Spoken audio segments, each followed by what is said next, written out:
Voilà, je suis juste dans un petit bout de forêt, un bout de National Park qui se trouve juste à côté de chez moi. Je suis là pour tester le nouveau système de filtre de Case circulaire magnétique nommé Révolution. Et je me retrouve dans mon environnement favori, la forêt tropicale, parce qu'il y a aussi une petite cascade en bas qui sera parfait pour tester tout ce qui est polarisant et filtre ND. Alors oui, juste pour donner le contexte, oui, j'ai reçu gratuitement les filtres. C'est moi qui les ai demandés, connaissant la marque et la qualité de la marque. J'ai notamment utilisé depuis à peu près 6-7 mois leur porte-filtre pour mes anciens filtres rectangulaires et carrés. Et j'en étais très content. Donc c'est moi qui les ai approchés. Ils m'ont gentiment proposé de me donner le système pour pouvoir l'utiliser. Là, ça fait à peu près un mois que j'utilise. Je l'ai notamment utilisé pendant un long week-end. Je vais donc déjà occulter une question, c'est la qualité des filtres et leur construction sont vraiment très bonnes. J'en suis vraiment pas déçu. Au niveau, je sais qu'il y a pas mal de gens qui se posent la question au niveau de la force des aimants.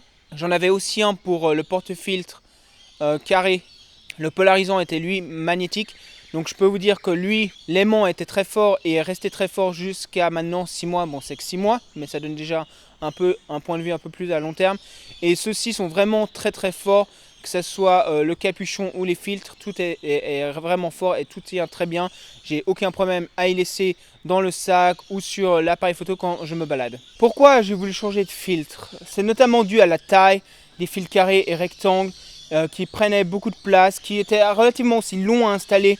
Toujours devoir installer les filtres rectangles dans les emplacements prévus à leur effet prenait du temps, souvent m'embêtait et au final je ne prenais pas souvent mes filtres gradués au ND et j'utilisais plus ou moins que le polarisant à la fin sur mon système. Du coup je me suis un peu posé la question aussi des filtres gradués, est-ce que j'en ai vraiment besoin? Et ça, on va voir que la question la plus importante de savoir si ce système que j'ai là est vraiment fait pour vous, c'est est-ce que vous vous sentez obligé d'avoir des filtres gradués? Et si la réponse est oui, il ne faudra pas partir sur ce système.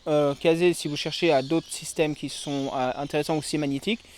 Mais si vous avez besoin de fils gradués, donc ne partez pas dessus. Mais si vous n'en avez pas, je pense que ce système peut vraiment être une très bonne option.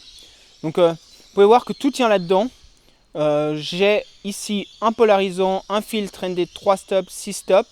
J'ai pas demandé le 6 stops parce que je l'utilise pas souvent et que vous allez voir qu'il y a aussi des façons de contourner le fait de ne pas avoir de 10 stops. Mais si vous aviez un 10 stops, il tiendrait aussi là-dedans. Ça s'ouvre facilement comme ça et ça s'ouvre en feuillage. Et ce qui est bien, c'est que ça reste droit. Donc en fait, ce que je fais généralement, c'est que je l'attache. Quand je prends des photos, je l'attache à ma ceinture. Maintenant, je le garde. Et voilà, maintenant il est attaché. Et maintenant, je le garde ouvert comme ça. Ou je le ferme. Et c'est vraiment pratique parce que même ouvert, en fait, ça reste bien ouvert. J'ai un 77 mm. Donc ça veut dire qu'il s'installe sur des 77 mm. Des objectifs 77 mm. Tous mes objectifs sont des 67 mm ou moins. Un 58 aussi. Donc ce que je vais faire, c'est que je vais utiliser des bagues d'adaptation. On va vite fait parler de ça parce que j'ai pas de 77 mm, je vais pas pouvoir tester. Mais Révolution, pourquoi? Le problème, c'est que généralement, quand vous utilisez des filtres circulaires sur vos objectifs qui avaient la même taille, donc un 77 mm sur un 77 mm, quand vous en avez un, généralement ça va parce que les fils sont assez fins. Mais c'est que là, justement, le système fait qu'on peut superposer des filtres. On peut mettre le polarisant, le ND et un autre ND. Et du coup, ça épaissit nos filtres. Ce qui peut arriver, c'est qu'il peut y avoir du vignetting. Du vignetting, ça veut dire que les bords de votre photo vont être assombris parce que la lumière va être bloquée, la vue va être bloquée par les fils qui sont trop épais. J'ai aucun problème vu que je suis à 67 mm, donc j'ai des fils plus grands que mes objectifs, donc ça marche plutôt bien pour le coup. Je peux stacker vraiment facilement 2 filtres sans vignetting et 3 seulement sur mon 28-75. J'ai un tout petit peu de vignetting à 28, mais dès que je passe à 30, j'ai plus de problème. Et sur mon 18 mm, qui est lui qui est un 58 mm, je peux stacker vraiment 3. Mais donc le but, en fait, généralement, avec ces fils, c'est plutôt d'en stacker 2. Donc ce sera généralement le polarisant et le ND de votre choix. Donc pour moi, aucun problème de ce côté-là. Et si jamais je veux vraiment stack étroit, je ne veux pas utiliser mes 28 mm, mais je dois passer à 30. Mais si j'étais à 77 mm sur mon objectif, j'aurais pas cet avantage d'avoir des filtres plus grands que mon objectif. Du coup, peut-être que ça pourrait être un problème, je ne peux pas vraiment le tester là. Mais Case est arrivé avec un nouveau système. La chose qu'il faut savoir, c'est que du coup, c'est des filtres magnétiques. Et que ces filtres magnétiques vont toujours avoir besoin d'une bague d'adaptation. Vous n'allez pas pouvoir les mettre directement sur l'objectif. Ce qui fait que si vous avez un 77 mm, vous allez quand même les mettre sur une bague d'adaptation qui va aussi rajouter de l'épaisseur. Et là, ce que Case ils ont trouvé, c'est une bague d'adaptation qui se met à l'intérieur de l'objectif, à l'intérieur de l'endroit où vous visseriez au filtre, ce qui permet au filtre d'être au plus près de la lentille et d'éviter un peu de vignetting. Malheureusement, ça, je ne peux pas le tester. Cependant, je vous conseillerais quand même de prendre une taille de filtre au-dessus de votre plus grand objectif. Si vous avez un 77 mm, pourquoi pas prendre des filtres 82. Vous ne savez jamais si tout d'un coup vous achetez un objectif qui sera lui plus grand en taille d'objectif, vous pourrez quand même l'utiliser au lieu de racheter tout le système. Parce que ça, le système, si vous avez un 77 mm et tout d'un coup vous avez un objectif qui fait du 82 mm, vous ne pourrez plus l'utiliser. Je vais vous montrer un peu les filtres qui sont assez intéressants pour une autre raison. C'est qu'une couleur a été apportée sur les rebords des filtres qui permettent de les différencier juste d'un coup d'œil. Donc là, vous avez le polarisant qui lui a une bordure argentée. Le 3 stop qui lui a une bordure bleue. Vous voyez, c'est assez facile de les manipuler à une main, de prendre depuis la sacoche. Et le 6 stop qui lui a une bordure dorée. Et il y a un 10 stop que je n'ai pas qui a une autre couleur. Donc vous voyez, c'est assez facile de les reconnaître. C'est plutôt bien. Et là, je vais vous montrer à quel point c'est rapide. Je ne sais pas si vous connaissez les systèmes rectangulaires, mais généralement, donc déjà, sur un système rectangulaire, il faut avoir il faut aussi avoir mis une bague d'adaptation, ensuite le porte-filtre, ensuite le polarisant, suivant comment, et mettre vos fils rectangles et bien les enfoncer. Là, vous voyez, je suis un peu en situation précaire. Voilà, je suis un peu en situation précaire, donc ce que j'ai, c'est que j'ai mon appareil photo et je peux facilement lui mettre sa bague d'adaptation. Donc là, j'ai une bague d'adaptation qui n'est pas à l'intérieur donc là, j'ai pas de bague d'adaptation qui va à l'intérieur comme je vous expliquais parce qu'ici, j'ai des fils qui sont plus grands que la taille de mon objectif. Là, maintenant, vous pouvez voir, je veux mettre un polarisant. Donc ce que je fais, je prends mon filtre argenté, hop, et je le cale dessus. Vous voyez, super facile. Je le cale, je l'enlève, je le remets. Je peux le tourner comme un polarisant.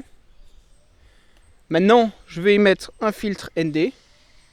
Je viens et je le pose dessus.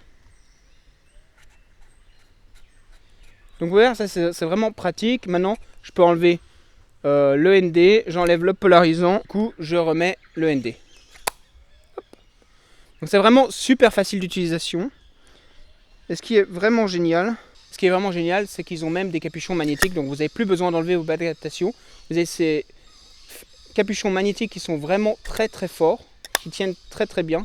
Ils ne vont pas tomber dans votre sac. Et donc ouais, c'est vraiment pratique. Je peux même laisser mon polarisant. J'ai mon polarisant. Et je vais aussi y mettre mon capuchon et le garder comme ça dans la sac photo.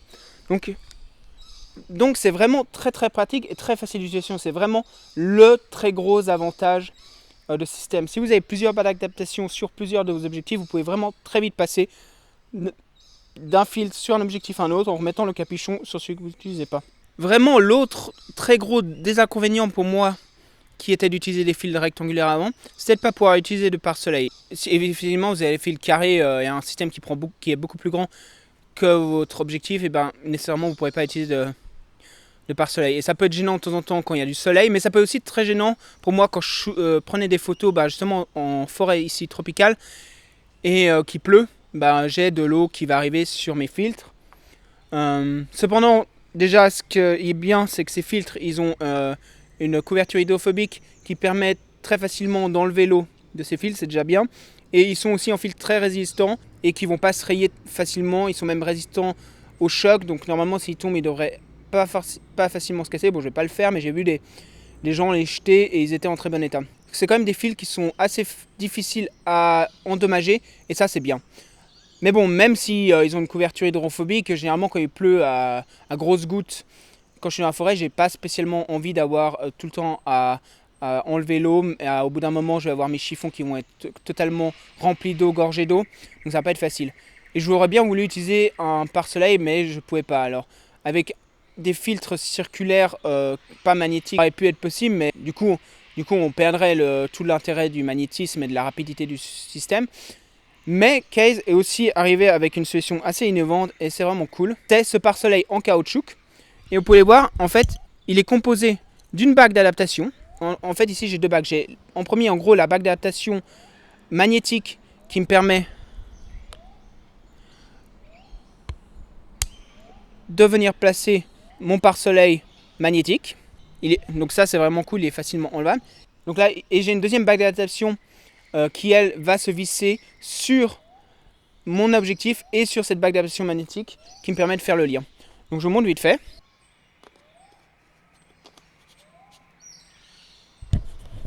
Et donc en premier, je mets mes deux bagues qui sont ensemble sur mon objectif. Une fois que ça c'est fait, maintenant je peux venir y mettre le filtre que je veux. Donc là, je vais mettre un ND de 3 stops. Non, là j'ai pris le polarisant. Voilà le polarisant que je peux toujours tourner. Et je peux facilement venir y mettre mon pare-soleil qui peut devenir plus grand en fonction de l'objectif. Donc si vous avez un objectif qui est plus un téléobjectif, vous allez avoir besoin d'un pare-soleil plus grand. Et si vous avez un grand angle, vous allez avoir besoin d'un pare-soleil qui est moins long, sinon vous allez avoir du vignetting. Alors moi ce que je conseillerais, c'est qu'en fait la bague d'adaptation du pare-soleil rend le système plus grand. Dans le sac, c'est un peu moins pratique. Donc ce que je conseillerais, c'est pas forcément d'avoir cette bague d'adaptation tout le temps dessus, mais plutôt d'avoir les bagues d'adaptation normales et d'utiliser le pare-soleil quand on en a besoin. Donc ça demandera juste de changer les bagues d'adaptation. Voilà, c'est pour le système qui est vraiment de très bonne qualité. Donc la question vraiment, c'est de savoir est-ce que c'est fait pour vous. Et ça, la question va être assez facile, c'est est-ce que vous avez besoin des filtres gradués. Parce qu'effectivement, sur ce genre de système, il n'y a pas de filtre gradué. Moi, j'en ai pas besoin parce que généralement, j'ai très peu d'horizons plats. Que ça soit en forêt ou quand je suis en bas dans la vallée, j'ai des arbres. J'ai pas forcément envie d'assombrir les arbres d'une manière pas uniforme. Pareil avec les montagnes. Avec les montagnes, un filtre soft, donc qui a une transition qui est douce, pour être intéressant. Mais le système de montage et tout fait que juste faire du bracketing est plus intéressant pour moi. Et de toute façon, je suis habitué à faire du bracketing en forêt. Et c'est principalement où je fais mes photos. Pour tout ce qui est cascade, forêt, le filtre gradué sera vraiment pas utile. Et après, à la mer, c'est pareil, je vais faire du bracketing. Mais même s'il y a un filtre gradué pour être là intéressant. Donc la question c'est, est-ce que vous faites tout le temps des photos avec un filtre gradué? Est-ce que vous voulez vraiment pas aller faire du bracketing et faire un peu de manipulation sur Photoshop ou Lightroom? Donc c'est vraiment ça les questions qu'il faut vous poser. Et si vraiment vous voulez utiliser des fils gradués, il faut passer sur d'autres systèmes, les systèmes rectangulaires et carrés. Et sinon, je pense que ce système, il est vraiment génial parce qu'il est vraiment très compact, très léger. J'ai tout avec moi et très très facile d'utilisation. C'est vraiment super facile de placer les filtres et ça, c'est vraiment très très intéressant. Maintenant, on va se retrouver à la cascade en bas et faire quelques tests.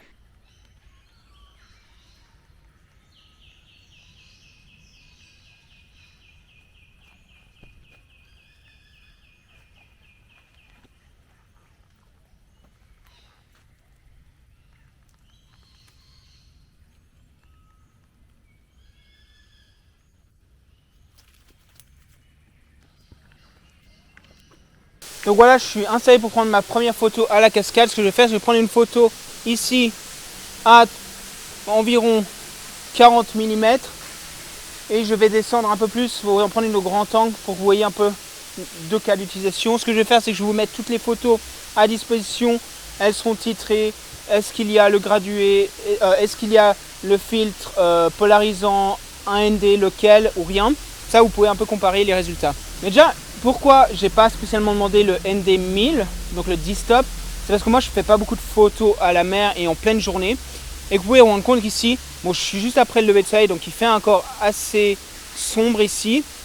Mais en mettant mes ISO à sans et en ayant une ouverture qui n'est pas trop grande, donc je ne vais pas me mettre à 2.8, de toute façon pour le paysage c'est un peu mieux si je peux d'être plus loin, et ben j'ai déjà un temps d'exposition de 1 seconde. Donc là je vais faire ma photo sans aucun filtre.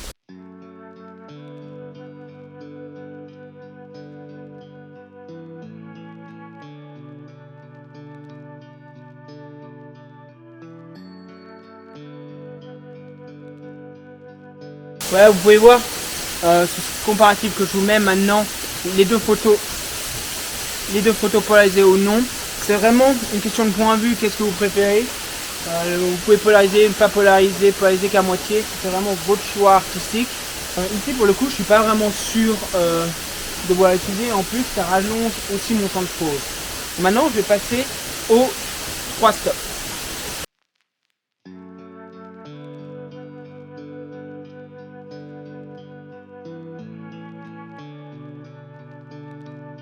Et donc vous pouvez déjà le voir qu'ici augmenter le temps de pause sur un sujet pareil et le fait que j'étais déjà très long en temps de pause de base, et ben même en mettant le 3 stop je monte à 15 secondes mais l'effet est vraiment pas très différent que celui de base.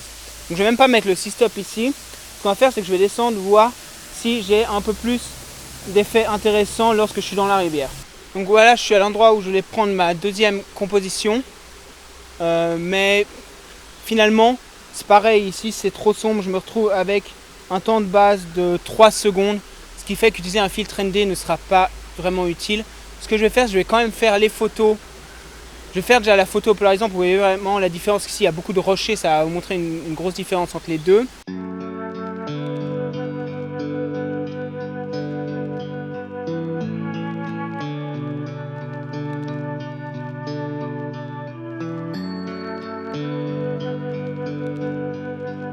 Voilà, pour cette deuxième partie, je suis venu tester les filtres ND dans un endroit un peu plus propice. Je suis venu, ici je suis pas très loin, mais c'est pas un parc national, du coup j'ai pu prendre mes deux chiens qui sont avec moi juste là, ils attendent patiemment, en tout cas pour le moment. Et je vais vous montrer la scène que je suis en train de prendre en photo. La scène, c'est cette petite cascade d'eau qui a deux troncs qui se croisent comme ça et qui a donc de la mousse un peu dans l'eau. Et la mousse est en train de gentiment partir par le petit ruisseau, donc elle est gentiment aspirée vers moi. Donc il y a un mouvement linéaire de cette mousse qui pourrait rendre bien, et en même temps il y a quelques feuilles jaunes qui pourraient être sympas aussi. Donc là je suis à 1 seconde, F-note, ISO 100, je pourrais essayer de pousser un peu plus, mais c'est à peu près les conditions que je vais prendre ma photo si j'avais pas de filtre. Donc je vais prendre ma photo, je mets 2 secondes de temps de pause, je fais ma mise au point sur mes arbres au fond, de toute façon ce qui est devant ça va être un peu flou. Donc là j'ai ma première photo qui est avec 1 seconde de temps de pause sans filtre. Maintenant, je vais mettre le polarisant va être vraiment important ici. Voilà, donc je peux faire tourner pour avoir l'effet désiré. Et c'est vraiment cette rocher au fond qui devient noir, beaucoup plus noir, et j'aime beaucoup. Je vais peut-être pas le mettre au max, voilà. Et un polarisant, ça coûte toujours un peu de la lumière, donc là, je passe environ à 2 secondes. En fait, en fixant ma balance des blancs, vous pouvez voir s'il y a vraiment de la couleur qui se met, qui se met sur la photo à cause des filtres. Donc là, voilà, je suis à 2 secondes, à peu près un stop de différence avec le polarisant. Donc vous pouvez voir, avec le polarisant, je mets les deux photos côte à côte. Avec le polarisant, tout devient beaucoup plus sombre. On a les troncs qui ressortent mieux, l'eau qui va ressortir mieux, et aussi ma mousse qui va ressortir mieux. Mais bon, 2 secondes, si on regarde les différentes photos, il n'y a vraiment pas de mouvement dans mes bulles.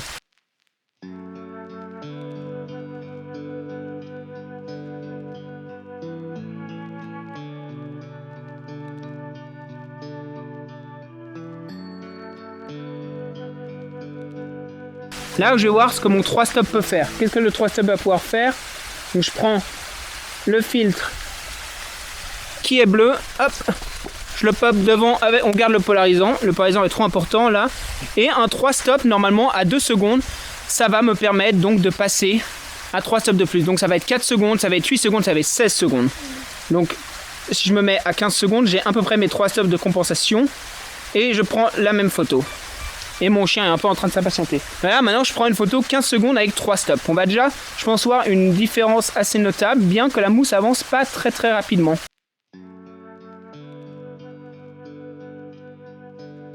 C'est déjà vraiment beaucoup plus intéressant. Maintenant, on va essayer de voir ce que pourrait donner le 6-stop. Donc, c'est le doré. Hop, je l'ai mis. Et donc, 6-stop par rapport aux 2 secondes initiaux, eh ben, je vais me retrouver avec donc un stop, c'est de 2 à 4, 2 stops de 4 à 8, 8 à 16, 32 secondes. Et il faudrait que je fasse 2 minutes.